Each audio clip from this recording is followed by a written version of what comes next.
জীৱনৰ প্ৰথমবাৰ ফ্লাইটত উঠব লাগি যাই আছোঁ হাই গাইজ আমি এতিয়া আঙুৰ খাই আছোঁ আঙুৰটো অলপ টেঙা হেৰাই আনছি না আমি যাই আছোঁ এতিয়া গুৱাহাটী এয়াৰপৰ্টলৈকে তাৰ পৰা আমি যাম কলিকতা আমি আহি পালোঁ গুৱাহাটী এয়াৰপৰ্ট ইয়াৰ পিছত ইয়াতে চাওঁ অলপ ভিতৰত ক'ত কেনেকুৱা ভিডিঅ'টো ভাল লাগিলে আপোনালোকে লাইক কমেণ্ট শ্বেয়াৰ গোটেইখিনি কৰি দিব আৰু ভাল নালাগিলেতো ভাই উপায় নাই এতিয়া আমাৰ কাম হ'ল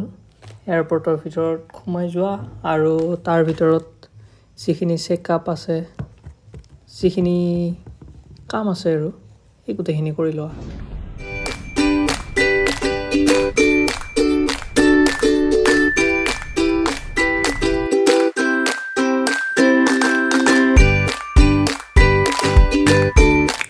বহি থাকোঁতে দেখা পালোঁ সেইখন কাৰোবাৰ প্ৰাইভেট জেট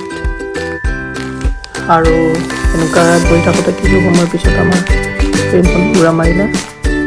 কলিকতালৈ ইয়াৰ পিছত এনেকৈ গৈ আছে আপোনালোকে চাই থাকক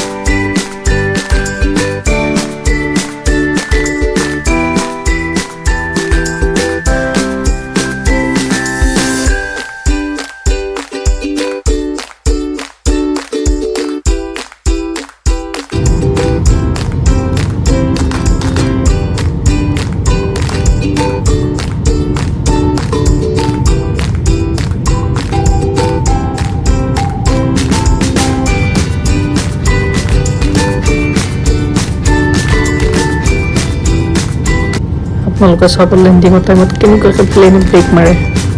ছাইডৰ এই পাংখা কেইখন যে পাংখা কেইখন কেনেকুৱা দাং খাই যায় আৰু তাৰপিছতে ৰৈ যায় এনেকৈ গৈ গৈ আমি পালোঁ নেতাজী সুভাষ চন্দ্ৰ বসু এয়াৰপৰ্ট কলিকতা